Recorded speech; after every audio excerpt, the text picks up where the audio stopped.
You are now tuned to BS3 Network.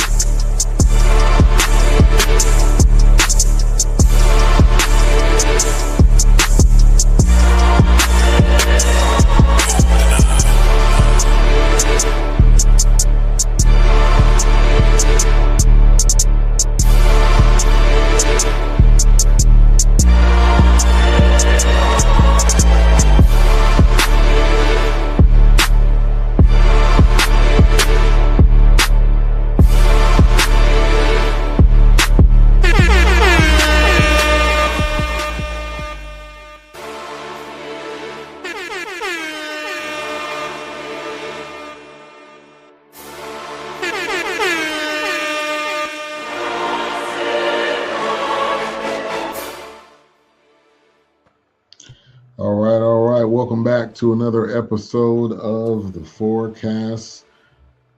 Three casts running the show tonight. Myself, Wilks, and HRap once again with a great review. Untold: The Death and Life of Lamar Odom. It's available right now on Netflix. I believe it's about top 5 right now. Let me set my audio. So, obviously, I was the movie movie. We'll dive into this documentary, what we thought about it, answer some questions, and do like what we do best, have conversation, and then we'll have a review for what we're going to review next week. So make sure to stay tuned for that. Jump in the comments, give us your thoughts, opinions, what you felt about the documentary, what you feel about Lamar Odom. Wilks, how you doing? Pretty good. All right. Good. This kind of told me a little bit more. I didn't know most of some of this, but because they really hadn't heard anything when it kind of died down, I guess. But I'm good. Yeah. Also, we got UConn, Michigan on tonight, national championship game. So we'll keep you updated on the score. Looks like it's 25-23 UConn over Michigan. HRap, how you doing? I'm good, man. I'm good. Can you see me?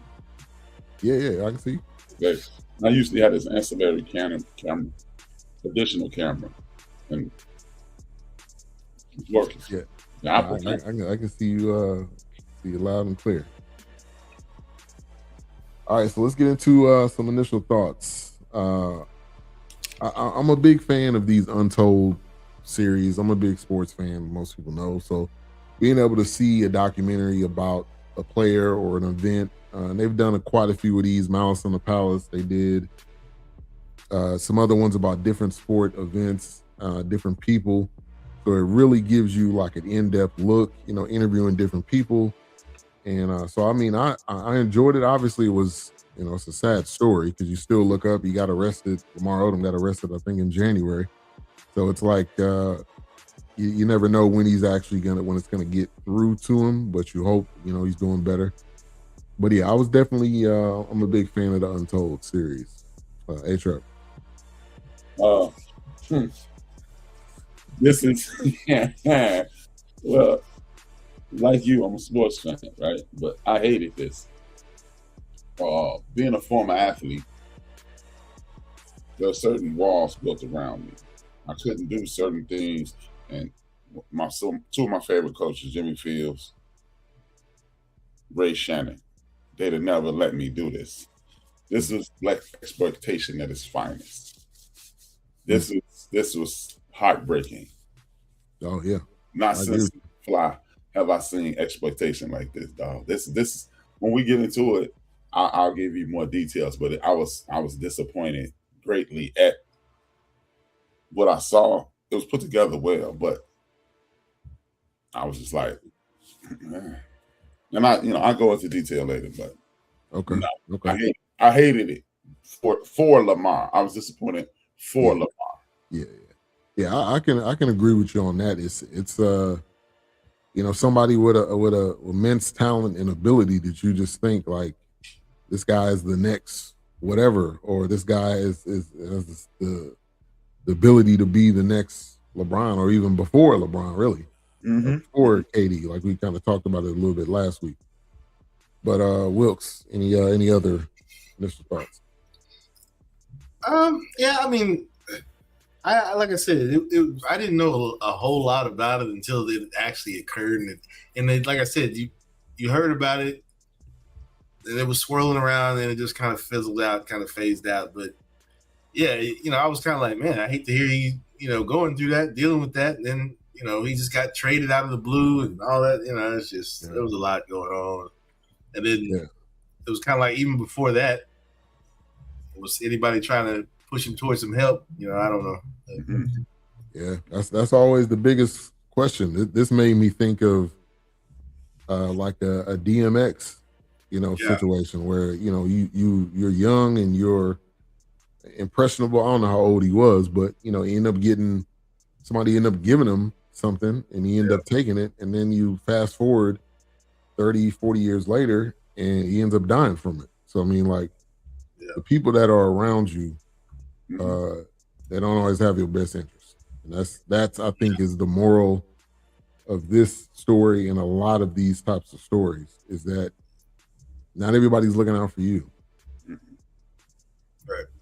Yeah, most people aren't, man. Most people aren't, and that's what bothered me the most about this. Like I said, Jimmy Fields, God rest his soul, and Fred Thomas, Ray Shannon.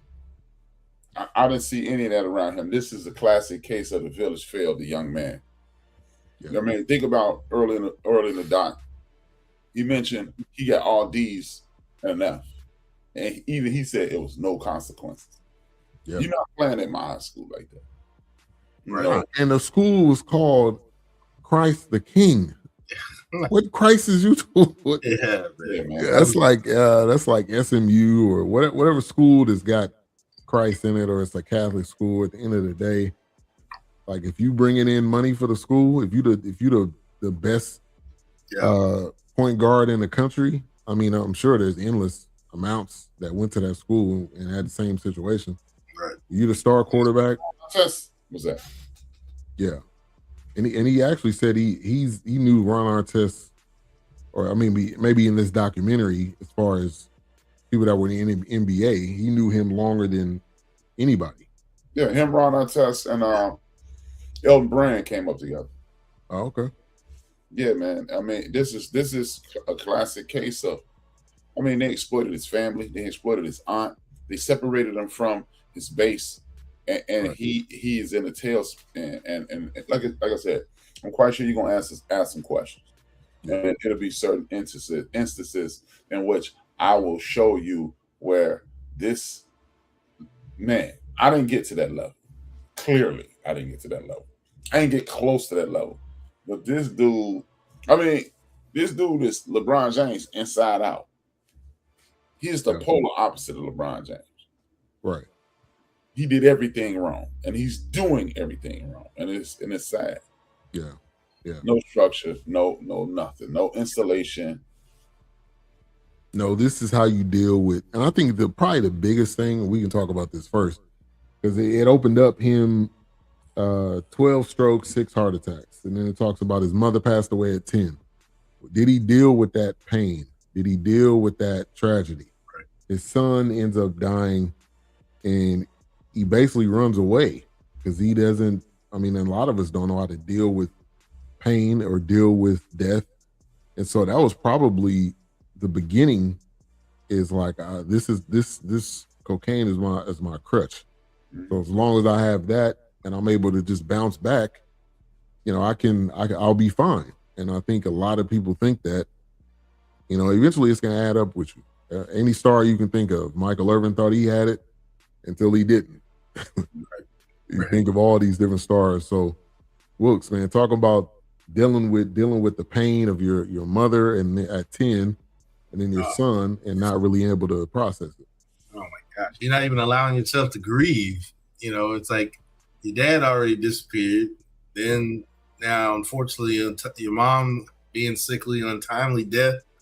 Then you have your third child. He passes in infancy, and then he's like, well. Didn't he just go out? Didn't he say he went out and partied that same night? Yeah. I mean, it was just kind of like he was already, just looking for something to be numb because it was just like, okay, you know, this is I can't even imagine that, especially when he was in those alone moments when nobody seen him, you know, like there's no camera, there's nobody around, there's nobody there, it's just you and those thoughts and those memories. You can't tell me you wouldn't. I can't imagine if he was having dreams or nightmares about the situation. But that drug addiction, I don't think they didn't say anything about alcohol. Really, just drugs, right? I don't think they said anything about. I don't think they said anything about. Well, yeah, they didn't say it, but you know, that might be the alcohol may be the beginning, is the gateway to the. Yeah, but then you know, like he was talking about that high, man. He's like, you wish you could bottle it up. He's like, so he was already taking care of the pain in different ways, running from it, partying, getting you know, like he said, he was a sex fiend. So who knows? He was probably going home with everybody back then in the club. He's like, hey, man, I'm taking her home, man. He was at Khloé the first night. He's like, hey, man, I'm trying to fuck, man. It's like, bro. He was like, whoa, ain't that type of party. Yeah, can I say that? Can I say that? Okay. Like, you already said it now. Yeah. But yeah, I can't even imagine, man. I mean, gosh. It just, that emptiness again, it shows up. That void shows up again, you know, and then he's got to fill it with partying. He's got to fill it with drinking. You got to fill it with just being numb, man. That wrong numb feeling. Because now you're just on a crash course. You don't care who in the way. Yeah, it's the spiral, and it doesn't get any better. HRap. Right. Yeah, man. I'm gonna echo all Wilks' sentiments. This again, man. This dude is a classic drug addict, and he is hiding. He's running from something. A lot of people run from sexual abuse. A lot of people run from the pain of loss. A lot of people run from the pain of their life, and they get immersed in these substances. And these substances, for a while, subside. They reduce the pain, but at some point, like I've talked to drug dealer, my man Chris. I asked him, "How did you get on heroin?" Chris said, "Hey man, let me tell you about heroin. You can watch your mother get hit by a bus on heroin, and you won't feel anything. You could smile. That's how high." He said, then after a while, it starts reducing. And this is a perfect example of nobody ever took time. This dude, like his aunt said, in 6th grade, he shot up to 6'7". And then in 10th grade, he was 6'10".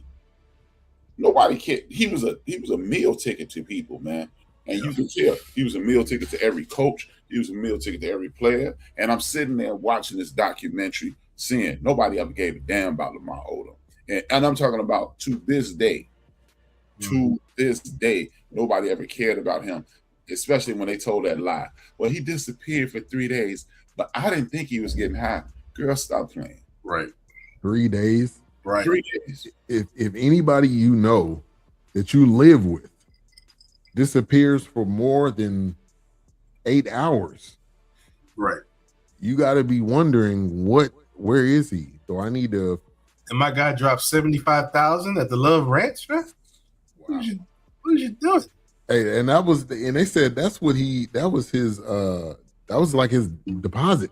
Yeah, he just said, I'm just gonna spend probably most of this. So yeah, I'm here, man. Here you go. Let me just put this on the table now. Yeah. So man, fame does not fix, doesn't heal wounds. Oh, basketball doesn't heal wounds. Money does not heal wounds. He ends up going to Rhode Island.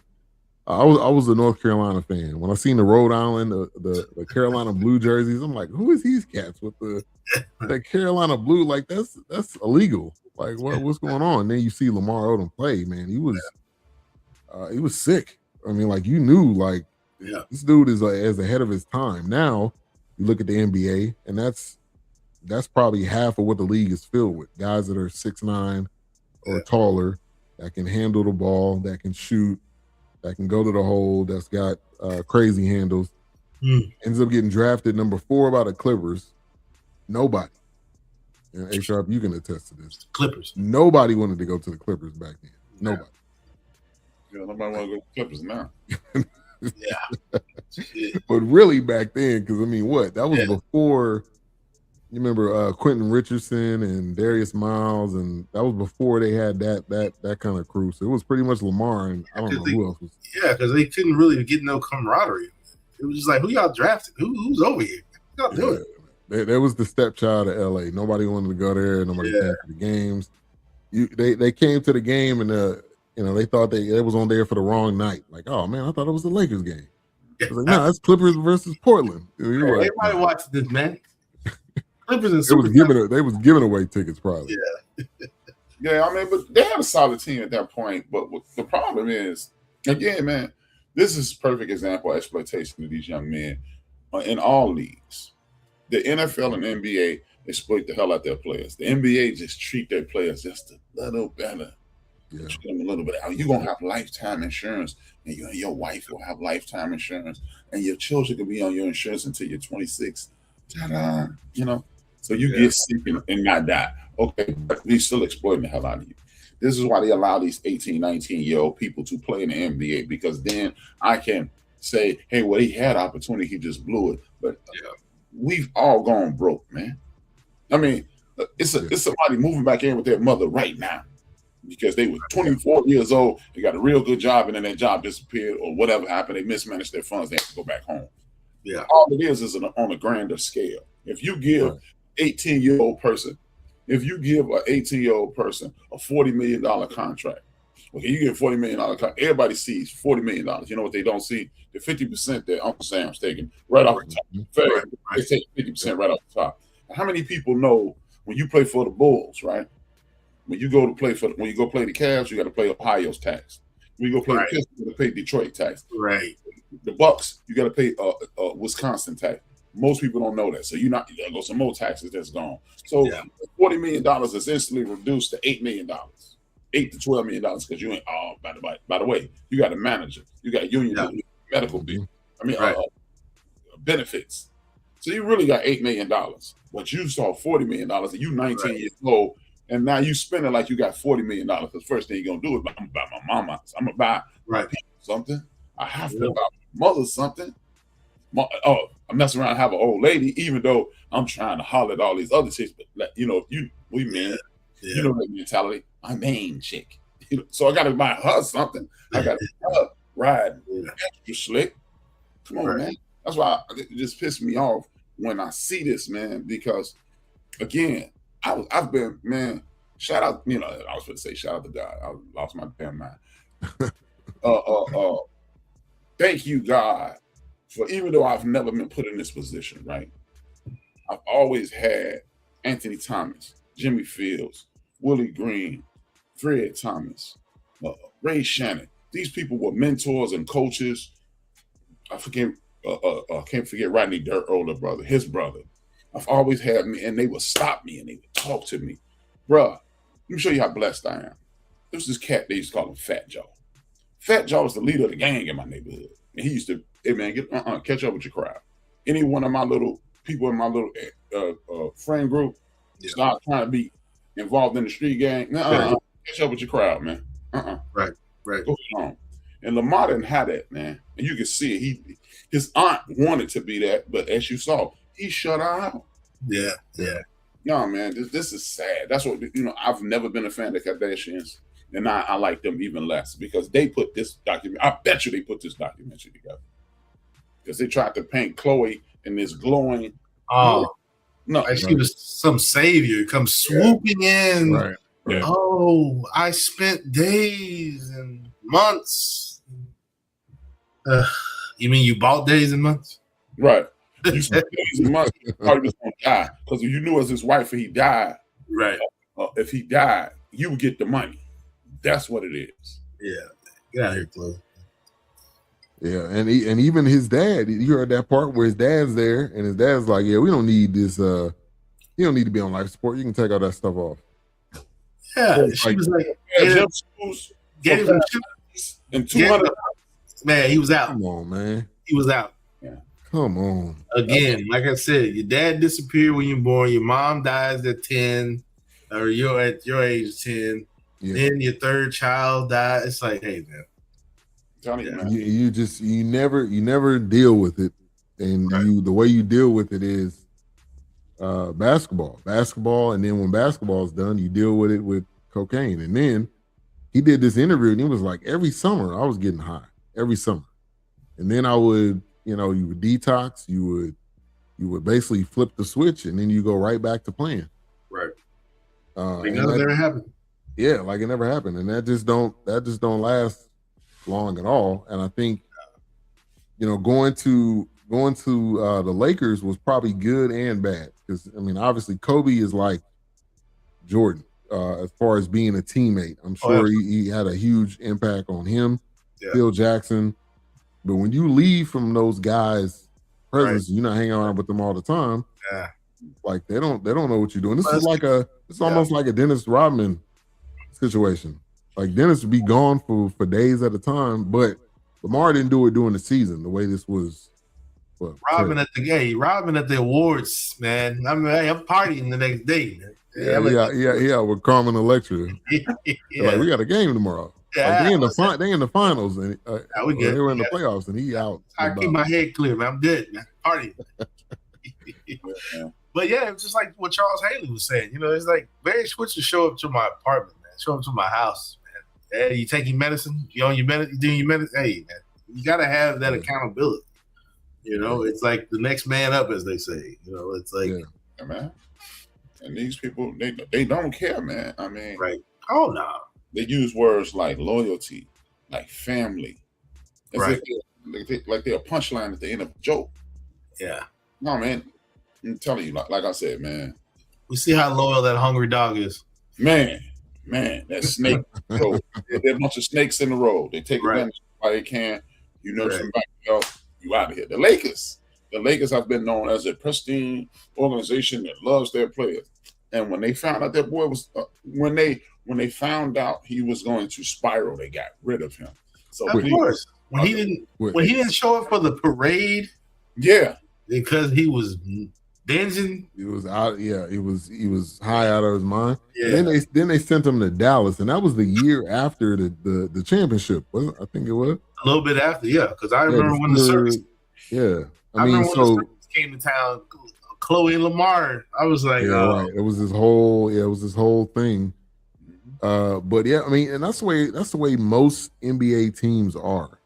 I don't know of a team that they're gonna come to you. Some teams do, depending on who the player is, how long they've been in the league. Like, look, we're tanking. We're not gonna be good for the next couple of years. Right. What are the list of teams you want to go to, and we'll try to get you there. But in this situation, it's like, nah, we not even gonna tell you. Stephen A. I guess was on a radio show and told him. It's like, and these people they're humans, obviously, with feelings, with emotions. You buy a house here. There was a guy here in Dallas, Osa Odigizua, played defensive tackle. He just bought a house here, and the Cowboys just traded him. Like, for us, that would be a complete disaster if you just bought a house, right? And your employer said you move into Ohio tomorrow. Like, we're not equipped to handle that. Now they have more money, but it's still the emotions and still the everything you got to show up. And you got to show up and play. Yeah, it's a lot that goes into that. Yeah. So that whole Dallas spiral caused a lot. But then rewind back, him and Khloé, I didn't think it was real, like, from the jump. But they ended up getting married after 30 days, and just like anything the Kardashians do, any marriage or wedding that they've had, it's been on TV. Like, that just never goes on. Okay, we can all just say it together in unison. Well, I think because they want that Princess Di type. Right. Everything's got to be on film. It's it's huge. Everything's got to be on TV. What's up, Big Mo? Yeah, man. It don't need to be a spectacle. Nah, because most marriages that last most of the time, you got married at the courthouse. You went to the justice of the peace, and then later on, you may have something to celebrate. Right. But like the bigger the wedding, I don't know what the percentage is, but the bigger the wedding, the more the chance of divorce happens. Well, hell, you've been fighting over the dinner guest.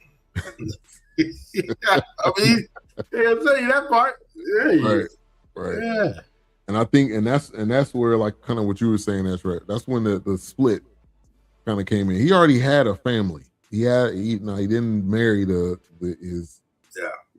mother of his 3 kids, but he had 3 kids. He had the mother of the kids, and like, look, you're not married to them. No, you're not married to the female, but your kids deserve to at least know, to meet, to be somewhat involved.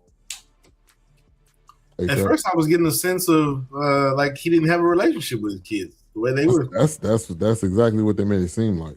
Yeah, you know what it was, man? Poverty pimping. See, when you see somebody from poverty, they living in lack, and you have. Look, I don't care what nobody say. I'm not a real spotlight guy. I don't care about the spotlight, but you know what? I like the spot. I don't want to be in the spotlight. But I want a whole pile of money, and I want the stuff that come along with the spotlight. I want a boat. I want a slave ride. I want a dope ass crib. I want the gear. You ain't got to put me in the spotlight, but I want. So when people, I want the spotlight.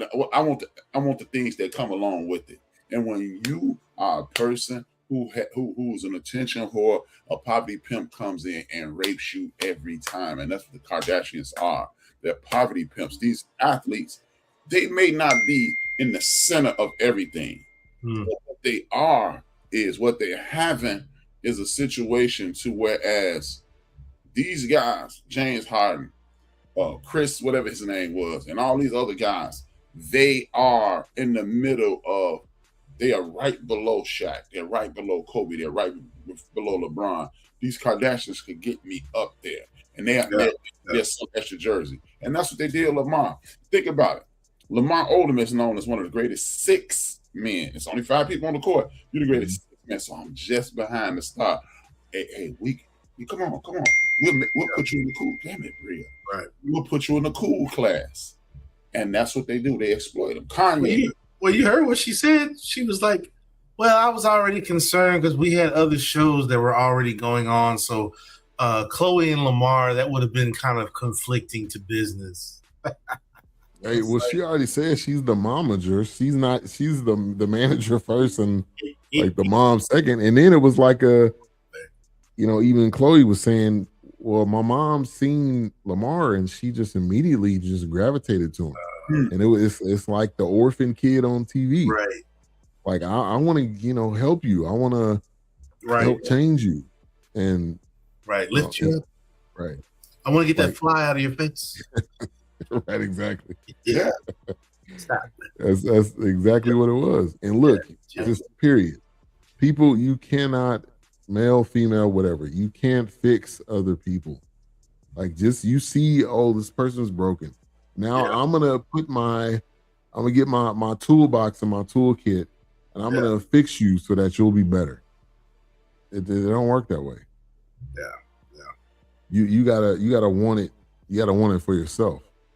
Yeah, man. But again, you take these people from impoverished areas, and you give them something they never had. That's how you get people addicted to drugs. Oh, you're not feeling good, hey, man.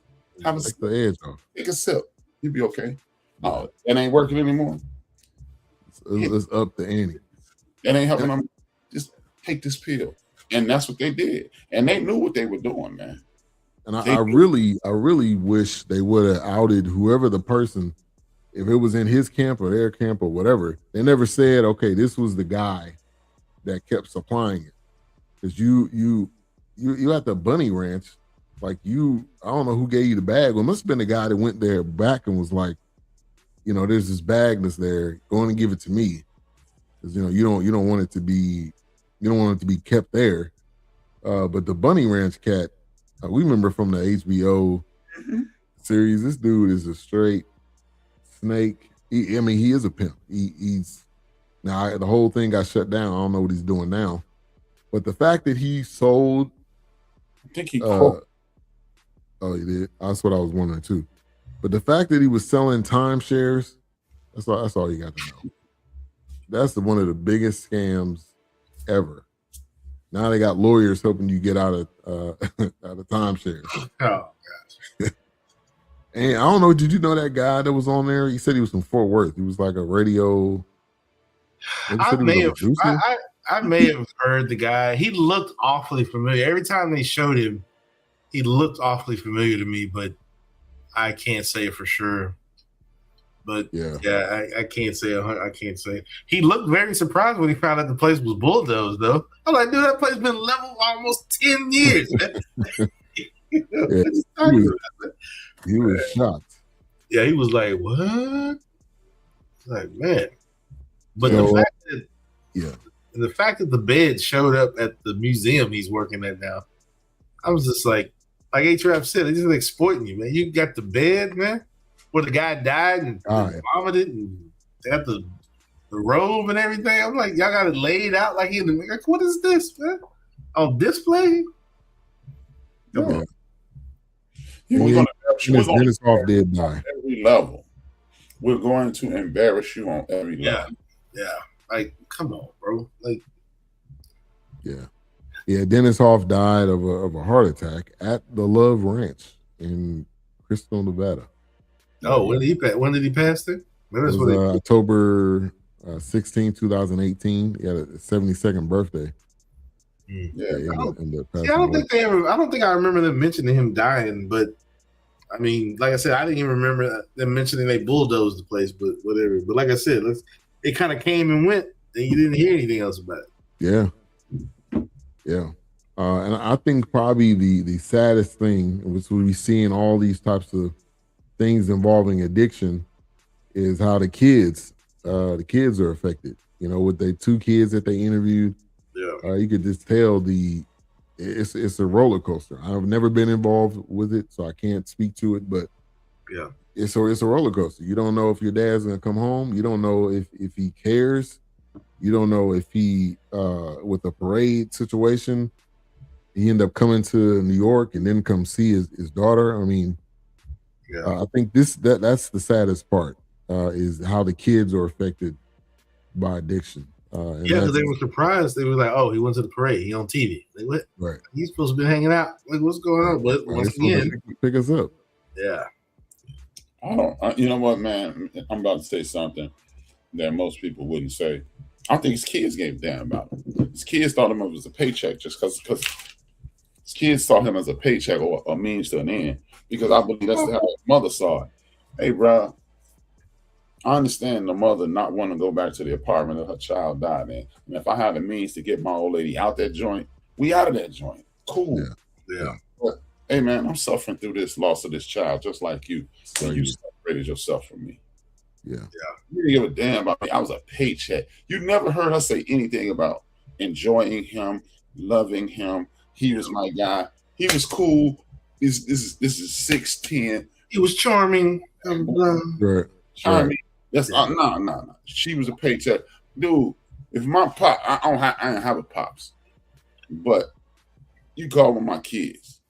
If I was out there bad like morning breath like he was, man, my kids sitting there going, man. Because he made a comment saying that she wouldn't let the kids come out there or something like that. Right, dude. This is a paycheck. He was a paycheck. He does not have a connection with them because there's no way I'm sitting there embarrassing my father in front of the world. And then look, either they edited to make his kids look like trash, but what the only thing his son said was, "I really like going out there because Chris and Khloé." Because I got the best gift. Yeah. You have trash children, or their mother was trash, or they edited this like 50 Cent did with his documentary about Puff Daddy, to make even his children look bad. My old man ain't gonna die 6 times, 6 heart attacks, 12 strokes, and I'm sitting up talking about some damn Christmas gifts. Right. This was horrible, man. Or it's at the end, he's like, well, sometimes you feel like you're the parent and he's the child. And maybe I'm like, stop, bro. Stop. Cut it out. You're right. I'm not saying reach over there and, hey, off camera, man. What's up, Keisha? Thank you for tuning in. Oop, wrong button. I think it's kind of a double-edged sword because you expect your parent as a kid, you expect your parents to be perfect. Like you don't fathom that they can make mistakes, or at the level that he was at the stardom he was at. You expect your father, you expect your mother to be on time all the time. You expect all these things. And when they don't do that, obviously there's going to be some anger, some frustration. And I think they did edit it to that. That was my fault. Sorry. Well, I think they're going to edit it to put the things that get the most attention. Mm-hmm. I'm sure if they allowed that entire interview to go on, that they would have had other thoughts and comments. But yeah, it's tough because you want your your parents to be there for you when you need them to be there. And the mom was definitely jealous. Obviously, you go to LA and you pick the Kardashians over me. It's basically that's how she took it. Right. We don't I don't know how it all ended up and what happened, but I think also he was a person that ran. The minute that she said, "I'm not coming," in his mind, I think he was already done. So it didn't matter what. Yeah, it was it didn't matter what was gonna happen. You're not finna get in the way. Yeah, he was. Some people, I even got this sometimes. It's like out of sight, out of mind. Once I turn that switch and I'm not looking out for you no more, or we not cool anymore. There's no reason for me to keep trying to come back and trying to convince you. He doesn't have that. Let me try to convince you to stay around. Right. Like once he said you gone, okay, cool. So man, it's a sad commentary, man. It just like again, man, I've been like I said, God has blessed me not to go through these kinds of things. I didn't have an addictive parent. I didn't have an abusive parent. I didn't have all this chaos in my life. But I've had a front row seat to a lot of it. And maybe it's just I've been around some of the most well-rounded, fractured people in the world. But the people I know who parents have gone through addiction, you can't say a damn thing bad about their mom. They're not going to say a damn thing bad about mama. As a matter of fact, I recently had a conversation with someone, and they were saying something bad about their sister. I said, hey, man, don't do that. And he said, hey, man, you and your sister don't get along. And I said, that's not the point. There's something bad about it? Right. You know I don't get along with her. But you don't know what's going on. You don't, nah. And see, again, man, this is the mentorship that he was lacking, the leadership he was lacking, the parental guidance that he was lacking, and it is being exploited on every single solitary level by everybody who comes into contact with him, man. And it's why, this was put together well. It was a great production piece. Yeah. But what they did to this man, okay. Why we ain't never seen no Phil Spector documentary? Why we ain't seen no what's the girl name? She's still fighting with her daddy about her money. Britney Spears. Well, we don't see those kinds of things. We don't see all the deep dive into that. But these young brothers, man, and I don't blame Lamar because he's hurting through this. I blame his friends, his family members, his managers, his assistants, anybody who, that's supposed to coddle him, and as we see, Chicago's supposed to cuff them. I blame them because I didn't have this. I mean, I didn't reach this level. I was at the bottom of the barrel. Wasn't nobody checked for rap. But every time I almost made a mistake, it was like a dude jumped up out the sewer hole. Hey, what you doing? You and that son. Right. Yeah, you're not supposed to be out here. What you doing? Yeah. Oh, no.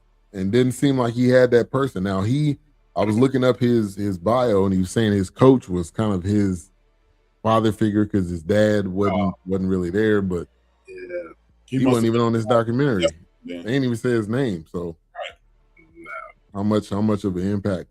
And I mean, we've seen these so many times, and when you go the other route, there was somebody that was there at that moment. Derrick Rose, you can probably talk about that. Derrick Rose, I mean, he tells that story. He was kind of at that. He was out in the streets, or he was homeless. And his the crew was like, "Look, we gonna give you some money. You ain't got to do this. You were way too talented to try to be out here with us." Right. And those are those moments and those minutes. But the I think the biggest positive thing about this is Lamar Odom, by the grace of God, is still here.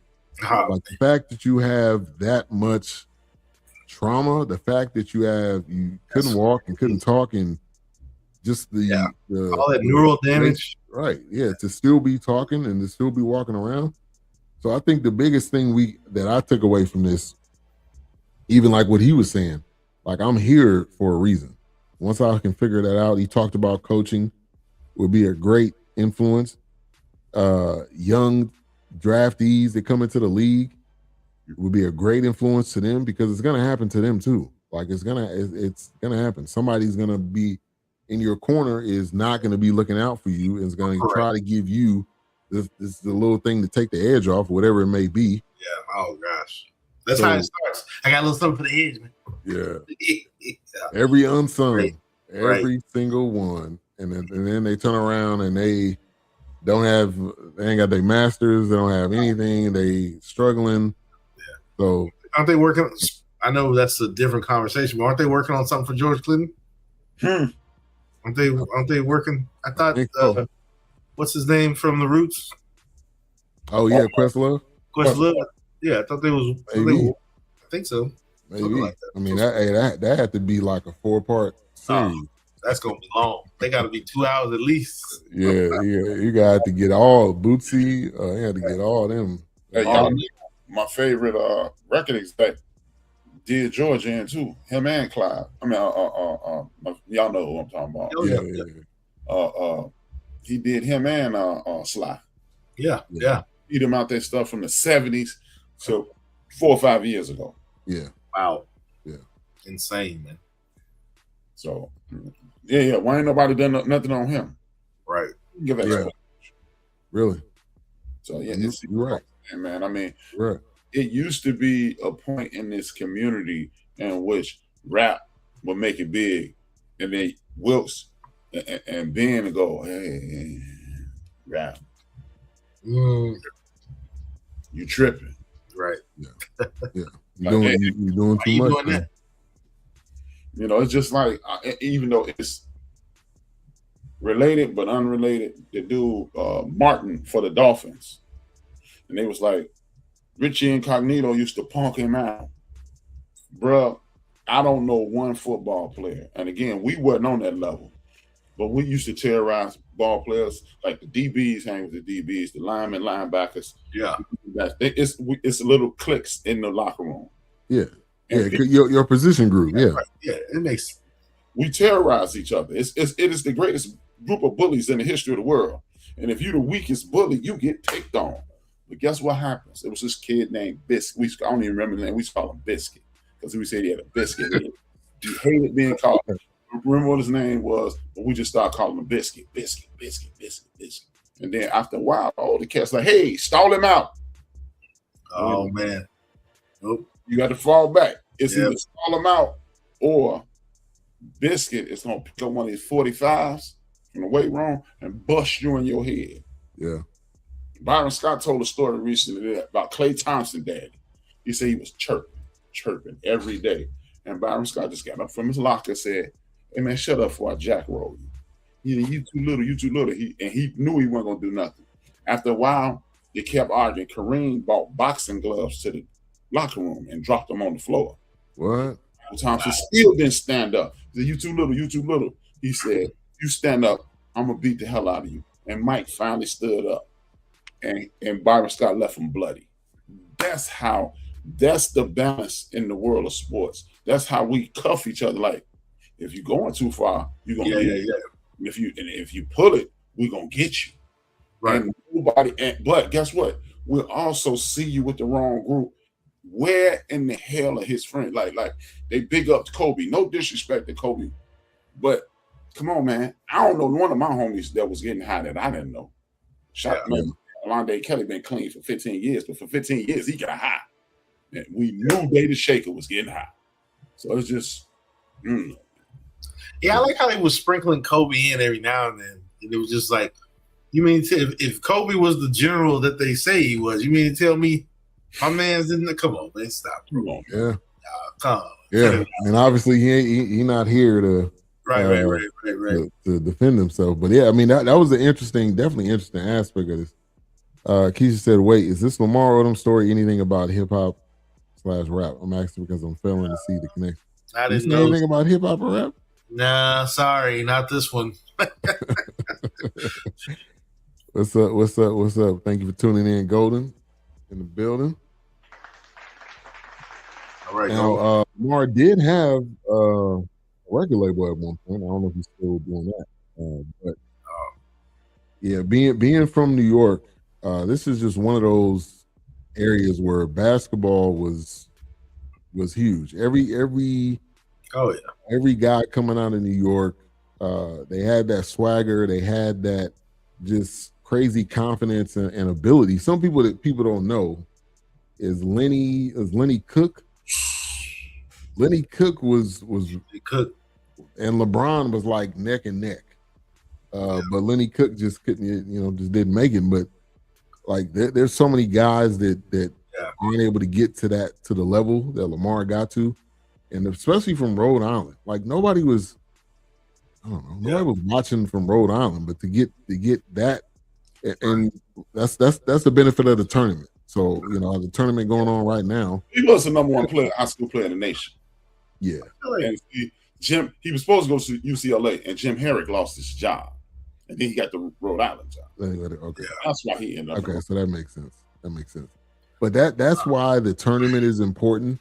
That's why the conference championship is important, because when you play well in those moments, obviously the scouts are going to see you, and if you good, HRap, I think you said this. If you good, you good. Like people are going to find you. Right. And there's an endless amount of players from different colleges. Hell, Steph coming from Davidson. Hell, Scottie Pippen. You got Division I, Division II, Division III. You got junior college. And then you got NAIA. Scottie Pippen from NAIA. Yeah. Right. Hell, Dennis Rodman was from community college. Mm-hmm. Yeah. On Starks. Yeah. Speaking of the championship game, Michigan 40, UConn 33. Michigan been on a tear, seeming like all year. Yeah, they've been a little upset about something. Big Ten, baby. West, baby. They've been upset, man. They've been upset, but yeah. And then your Khloé was on here a lot. She was definitely an enabler. And there's always one or more in your family that look the other way. Whitney Houston had a ton of them. You just look the other way. It is definitely money. Because, like she said, when they were in the playoffs, and she said that was the best moments of her life when they were in the play. Everybody that was in LA or who's who of LA was at these games. She said the lady literally said, "I didn't even know what dribbling the ball meant." Yeah, I didn't even know what basketball was.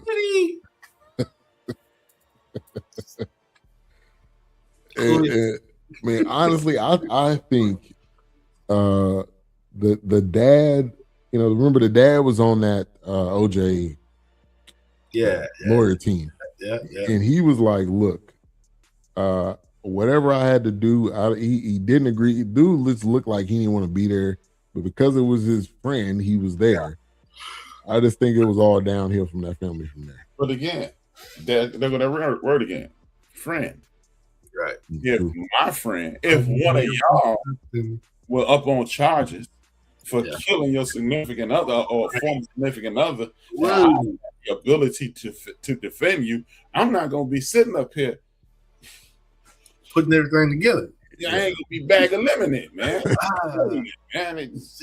So you're not my friend. So again, you leeching off somebody else's name. And then they say OJ used to spend the night at the house?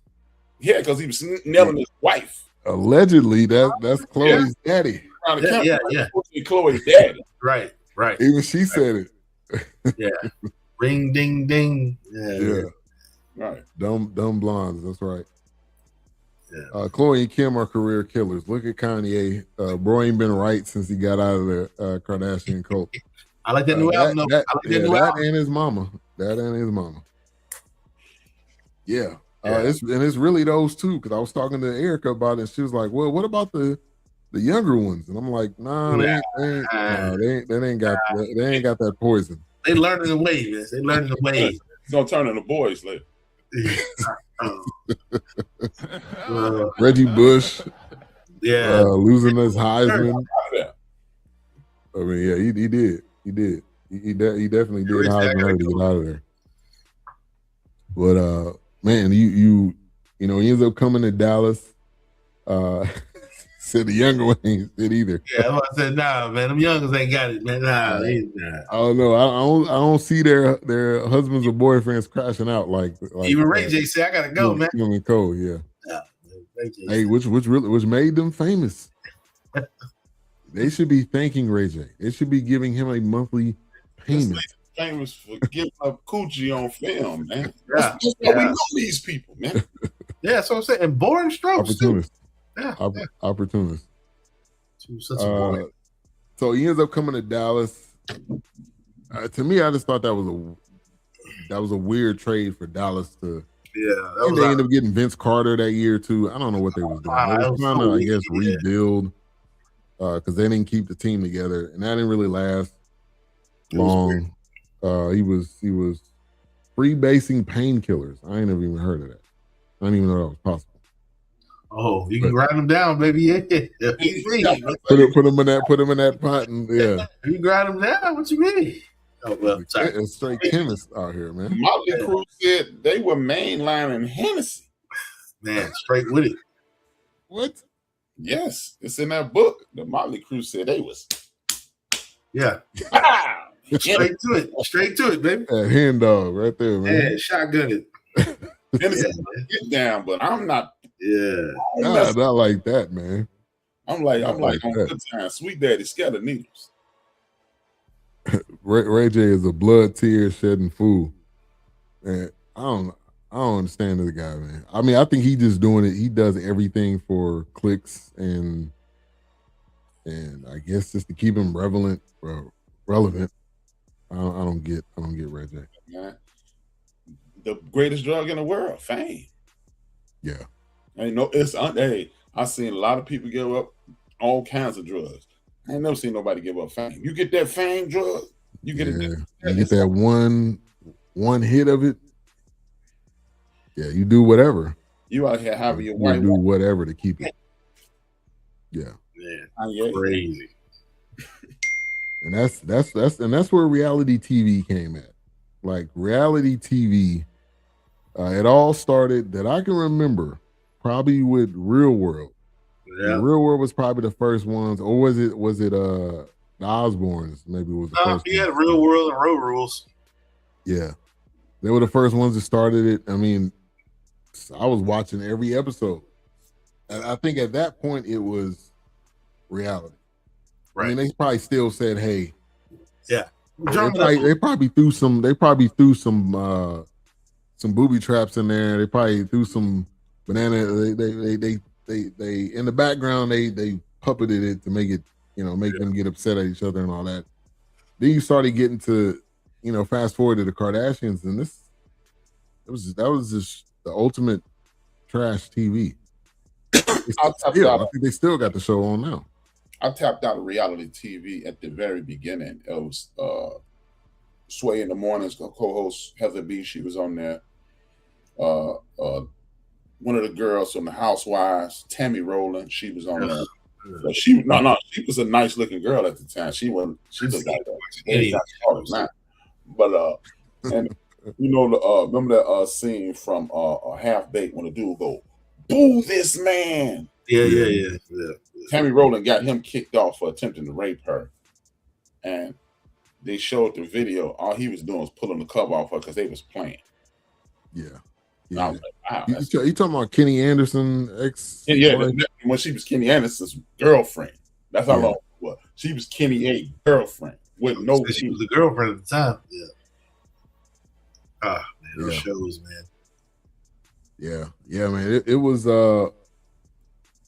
it really was TV at one point. You watching something on Thursday at 8. You got Top Chef, and then you got it was stacked. Survivor, and then you got Big Brother. I mean, I never really understood that show. People like that one a lot, but yeah, it killed TV for a minute.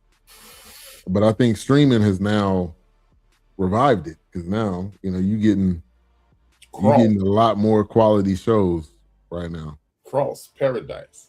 Yes, I gotta watch that final episode of Paradise. I gotta catch all the way up this season. Finally coming around. Yeah. Welcome to the park. Finally coming around. Finally made it. Yeah. Finally made it. So they end up doing this intervention, and dumb Khloé's like, okay, I'll just tell him that we'll get a divorce. And he was like, oh, okay, cool. I already signed. It's like, wait, what? It was like, and he even said that he was like, I was in this to up my fame. Okay, yeah. It worked. Yep. It worked. What he said. We didn't have any kids together, and I'm solely focused on getting high. I just got released. Obviously, he was still loaded, still had money. Yeah. And again, he ran. Again, he ran way far away. He ran into the desert to get away, and that was early. Him reaching out to Instagram. That was early jumping into DMs. This is 2016. He jumping into DMs. He was in the DMs early, man. Oh, that was the best part of the documentary. Yeah, we said we was gonna do it. Yeah, hey, Kris Jenner pump faked on that one. He was like, yeah. You say Euro stepped both of them, the whole family. Yeah, yeah. He was left-handed, so he was always my guy. Oh, yeah. Yeah. That's the best movie ever made, man. That man said, oh, let me get it out of here then. He's like, oh, that's what we doing? Okay, cool. I was about to ask you the same thing. Right. So rip over. Yeah, man. So man, October 13, 2015. Do y'all remember? I remember that story coming out. I was like, okay, I couldn't believe it. It was crazy. This was like the DMX. I was like, before DMX, I'm like, yeah, this dude's about to die. The way they were painting it, it was no way he gets survived. Yeah, I thought it was Tail God. I said hi. I was like, even the guy carrying the sheet. Bunny Ranch. Yeah, even the guy carrying the sheet, he was like, I think this guy's dead. Like looking at his face, it's like, whoa, man. He was like, yeah, so we had to carry him out, and then we get him in the sun. Yeah. So, he was black, right? So when we get him in the sun. And when I saw his face. But when I seen his actual face, because, it was too dark in there. Because, dark people, they real dark. He's one of these dark. Man, this dude died. Hey, man, he died on the sheets. Man. And we had you housed in the suite that was in the back of the ranch. Oh, you got rooms now. Hey. That's new. You know what those responses really told me though? He wasn't high before he got there. No, I'm sure. Yeah, ain't no way. Nah. Ain't no way. Ain't no way that you got high before you got there, and then 48 hours later. Oh, yeah. Right. And it wasn't from those from those pills either. Yeah, what was bomb something? Bomb pills? What the hell they were calling it? He had a stroke because he had the greatest erection ever. No. Said 12 of the damn things. 12. I don't believe that either. No. 12, bro. Y'all gave that man an ounce of that white girl, and it was going right. He's Charlie Sheening it out here, man. Yeah, right. Yeah, it definitely made me think it's Charlie Sheen. Like Charlie Sheening it out here, man. Chill out, man. Right. That man said he was addicted to sex. Clearly, he had no problem getting it up. Right. Coochie is my thing. Right. Coochie. Yeah, man. I don't need these. Him and Charlie Sheen, man. God dang, bro. They better not ever get a podcast together. It's gonna be hell. Oh my God. It's gonna be straight hell. Yeah, man, that's gonna be some stories right there, man. Maybe they should get a podcast together. What's the YouTube for porn? Red Tube. What is it called? You have Red Tube or you porn or something like that? Pornhub. They're gonna have to do their podcast on there. With what's his name? Anything they say is rated AAA. Yeah. What's his name? That the host? He's big now. Howard Stern's gonna have to be on that, man. Howard Stern's gonna have to be the referee. Hey, they've been talking about this show is I don't know if anybody still watch it, but it's like falling off. Yeah, nobody want to hear that nonsense no more. It's Howard Stern. He should be retired by now. Yeah, really. What are you still doing? It's Howard Stern. He supposedly getting paid huge from, was it Sirius XM? Sirius XM, yeah. He has stock options and everything, but it's over for him. Yeah, I'm like, it's Howard Stern, bro. And then ain't nothing shocking no more, man. Right. Yeah, that's true. You got people raping cats now. Anything can happen, man. Yeah. You got social media, man. Nothing's as shocking anymore. Right. Nothing shocks you and nothing's real. Same time. Yeah, exactly. Yeah. So yeah, you don't hear how stuff that used to shock people. That's just what we call the shocking stuff that Howard Stern used to call shocking. Now we call that Tuesday. Right? Did you get that? Right. Straight up, okay. Really, brother? You can't shock anybody when the president got 37 felonies. Right. And walking around with a pimp lean at the same time, man. Yeah. Walking through the doors like I ain't did nothing. Yeah, man. Y'all can't tell me nothing. You got who you are. My decor on the walls at the White House. Talking about it's real gold. Really? Straight from Home Depot, man. We got these from Home Depot. Right. No, it's real gold. And then you lie to me. Come on, son. Right. Like, stop. Talking about I'm about to build this ballroom. And they're like, why? It's because I want to build something for me. Yeah. We ain't let you stay that long, Don. Clown activity, man.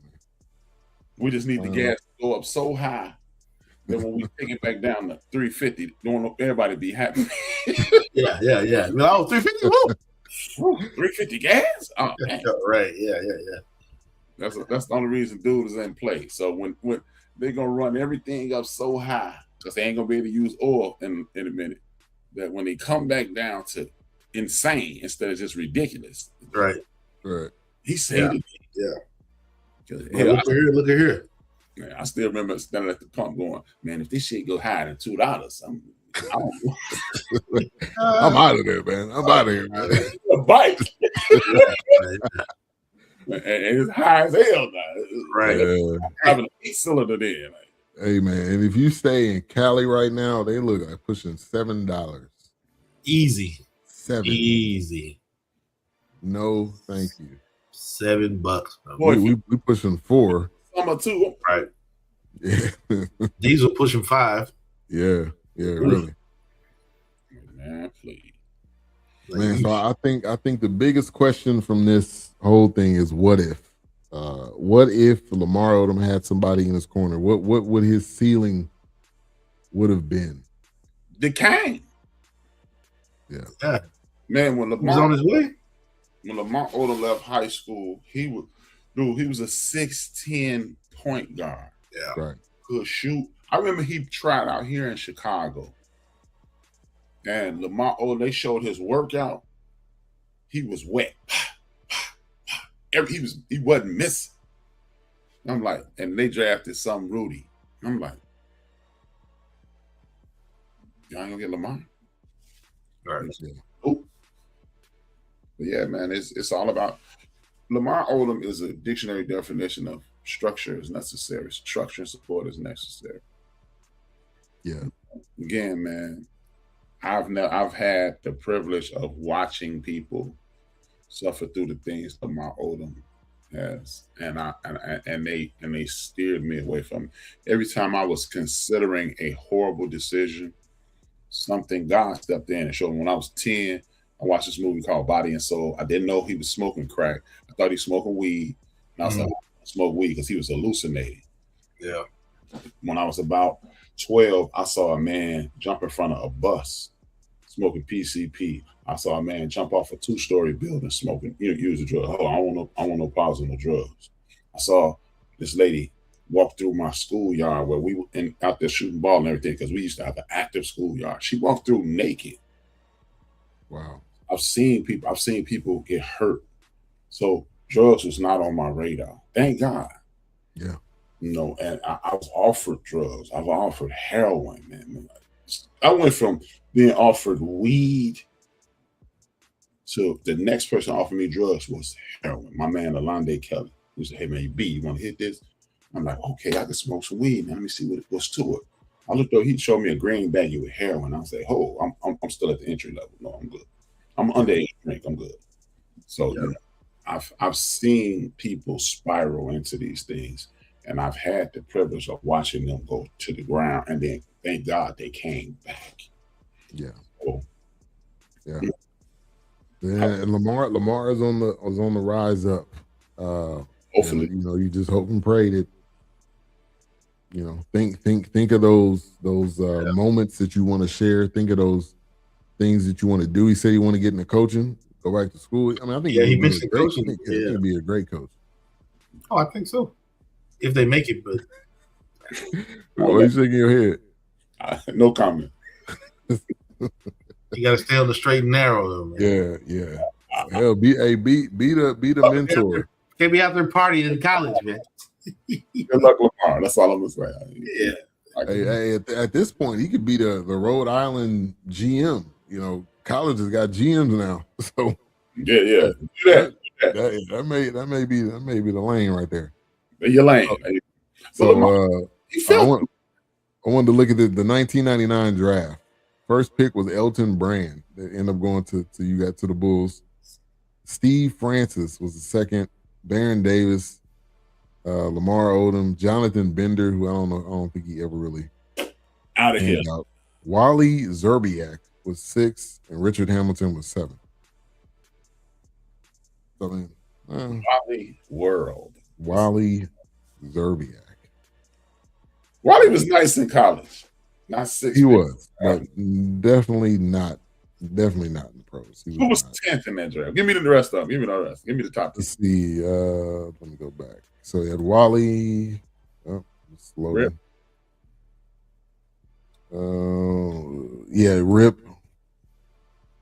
Hold on. I think he's one of those dudes went to Memphis. I think Memphis was next. Yeah. Of course. It's not. I gotta retype it in again.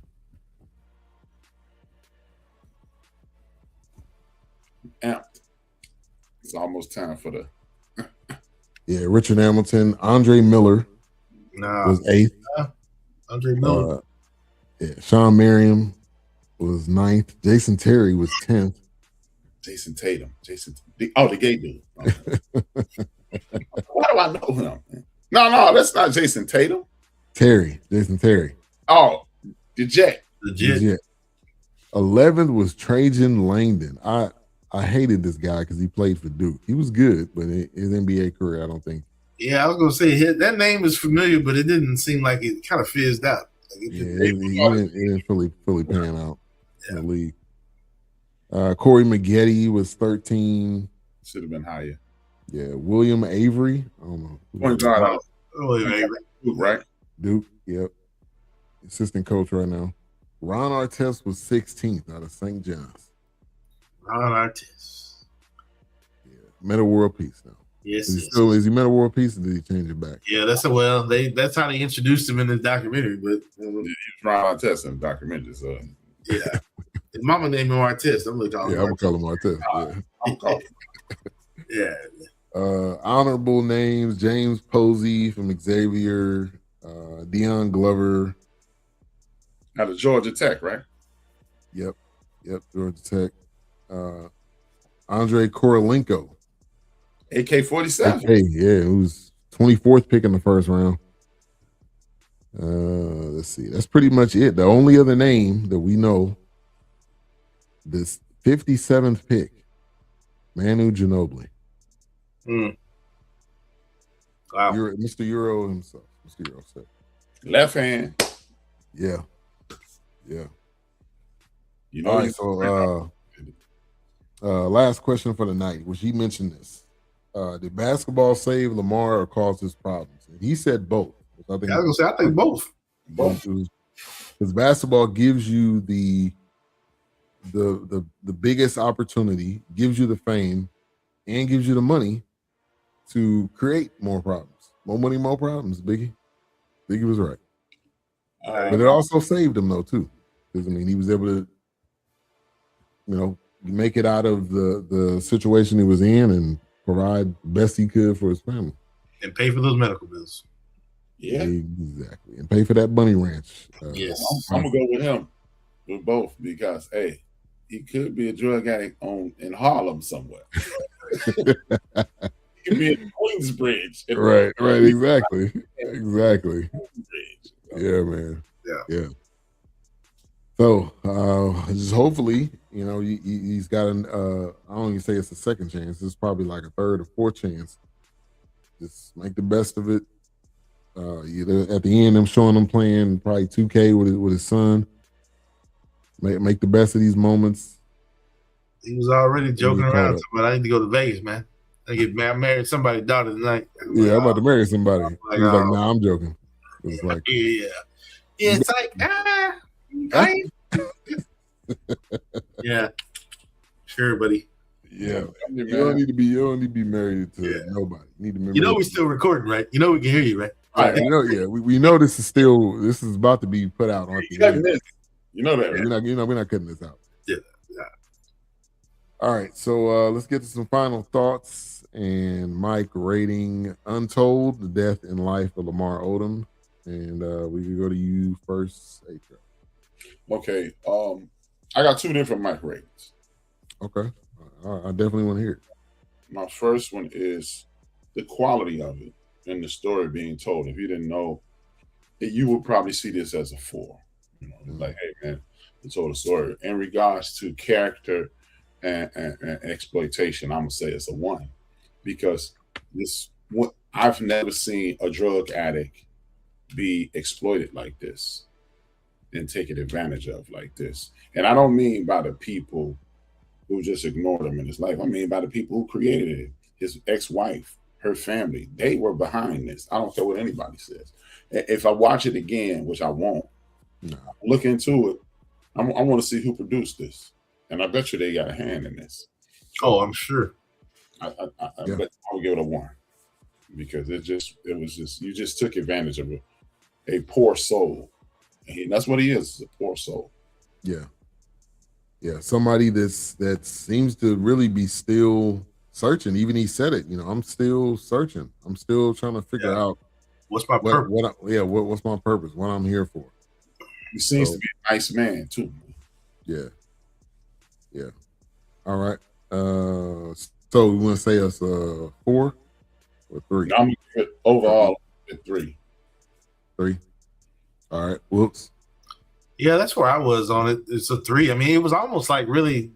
Honestly, the way when I heard that they were doing this, I'm like, why do we have to keep reliving it? I feel like this is something that I feel like this one will always linger because he almost died. He did die. Then he came back. Then he was in a coma.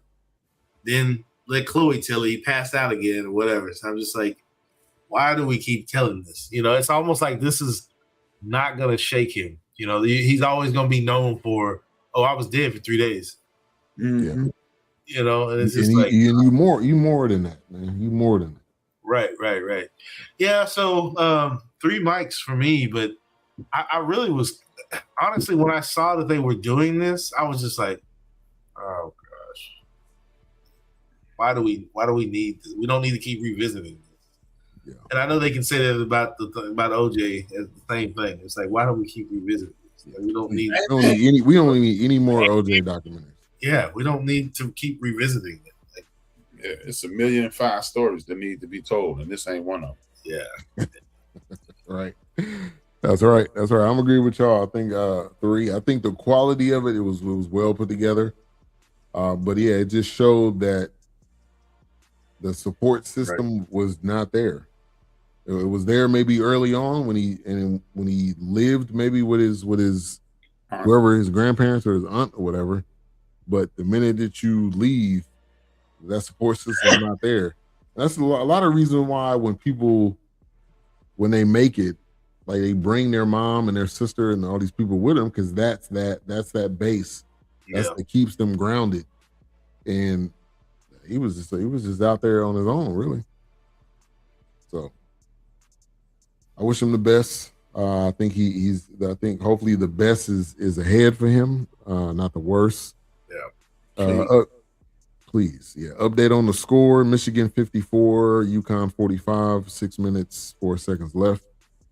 Let's give a preview for next week, and then we will come back and close out the show. I got this. We're 1196 on that possible hit and run SUV. Officer down! Stay with me, Ray! We got a runner!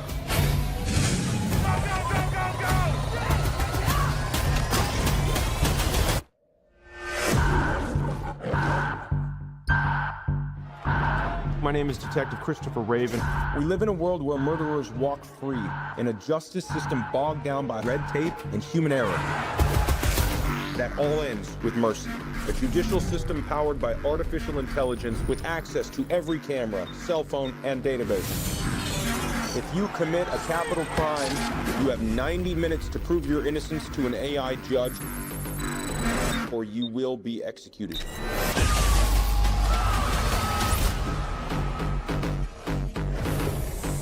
Detective Raven, I'm Judge Maddox, and this is the Mercer Capital Court. Hold on, just wait a second. You're before this court today charged with the murder of your wife. I loved my wife. I didn't hurt her. If you are innocent, prove it. I need us to walk the scene. No, I have something here. We gotta go old school. That's a bomb. You're running out of time. Wow, thank you for that. Bring that back. Pause. Play it again. Can you find out who that is? Do you want to uncover the truth, even if the truth is dark? Get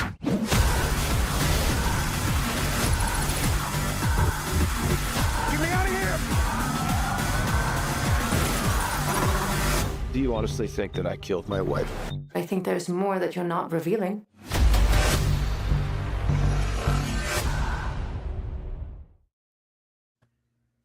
All right. Been out for a little while. It's on Amazon, so we'll review that next week.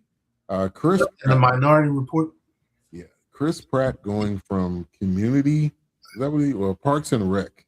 Parks and Rec. This is like one of the biggest come-ups ever. He went from Parks and Rec to Guardians of the Galaxy and Jurassic Park. Like, you need more Jurassic Park. And he was like a chubby fat guy on, shout out to the chubby guys. He was a chubby guy on Parks and Rec. So definitely got some similarities, and I could 100% see us here in, I don't know, maybe 20 years. Maybe not even that long. 20? Because AI, they already got AI. They got AI lawyers. They got people coming to court doing AI as their lawyers as their defense. Oh, I believe it. You come to court with AI, you going to jail. Yeah, you go to jail, man. Yeah. You going to jail. You go to jail, man. All right, go ahead and close us out. Before that, what do you have coming up into the bench? So it's either tomorrow or Wednesday. I'm gonna record it tomorrow. I don't know if I'm gonna post it tomorrow. It just depends on how I feel. It's called The South Can Save Your Soul.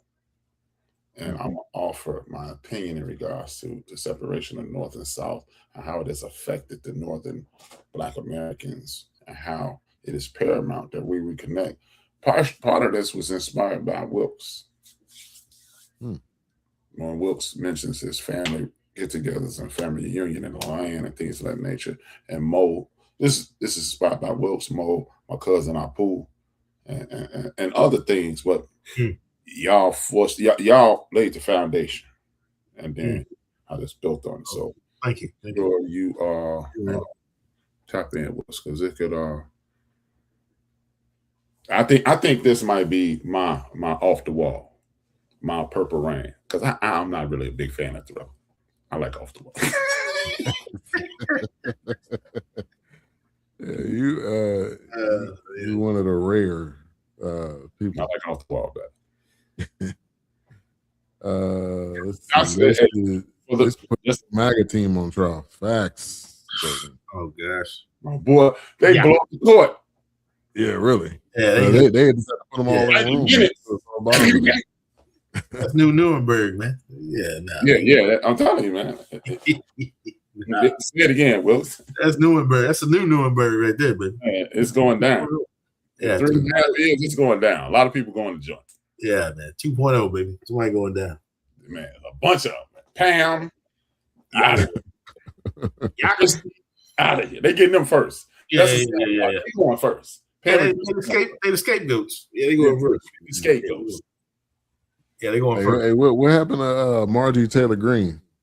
That's why she gracefully bowed out, because she knew, exactly. No, I know what this means too. Yeah. I'm still a racist. Let's not get it. Yeah, but I don't want to be linked to him no more. Hey, exactly. Yeah, that's exactly what it is. Yeah. Him and if anybody ever seen Scandal, the guy that was the Secretary of State, that's what's that dude's name? That's the dude from South Carolina. Lindsey. Yeah, Lindsey Graham. Lindsey Graham. Yeah. That's Lindsey Graham, all right? Look, man, it's okay, Lindsey. Come on out, man. Yeah. We already know, Queen Latifah. Yeah. We already know, DeBrat. There ain't no surprise. We already know. You ain't hiding nothing. We already know. All right. Who else gonna get it? He gonna get it's gonna be Pam, Christie, Byron Donald. That's how it's going. Yeah. That's how it's going. Man. Absolutely. They get him. And then Lindsey, because he's one of the happy people. Right. He rather pander on TV and just come out and say, "Come on, man, we already know, man. Right. Ain't no surprise, man. We ain't gonna judge you. We already know, man." Yeah. Secretary of State is gonna be the only dude that walk away unscathed. That's just my feeling. What's up with what's his name? I hadn't heard anything about his health condition. He's been kind of quiet. Oh gosh, I can't think of his name now. I know you. I think I didn't know you're talking about Kentucky guy, the guy. From Yeah. He about to croak anyway. So. Yeah, I say he must be on his last leg. I ain't heard nothing about him, man. He was tripping over. He was just walking and tripping over the podium, and he must be on his way out. His AI is failing. Yeah, glitchy there. He glitching out. Yeah. This one might be my best one. All right, looking forward to it. End of the bench media out there, BSC Network, Forecast, Queen 3 and King. Go ahead and close us out, HRap. As usual, man, thank y'all for tapping in. Hit like, hit share, comment if you haven't. Like, share, comment, subscribe if you haven't. Like, share, comment, subscribe, comment, like. That's what's important to us. We need that. We got this movement going. We're trying to expand. And the only way we can expand, if you hit it, put us in the algorithm, then they come to us, and then we get rich, quit these damn jobs. That's the goal. Thanks. Go. But with that being said, thank you for tapping in. He Wilks, I'm Rap. We are out. Peace.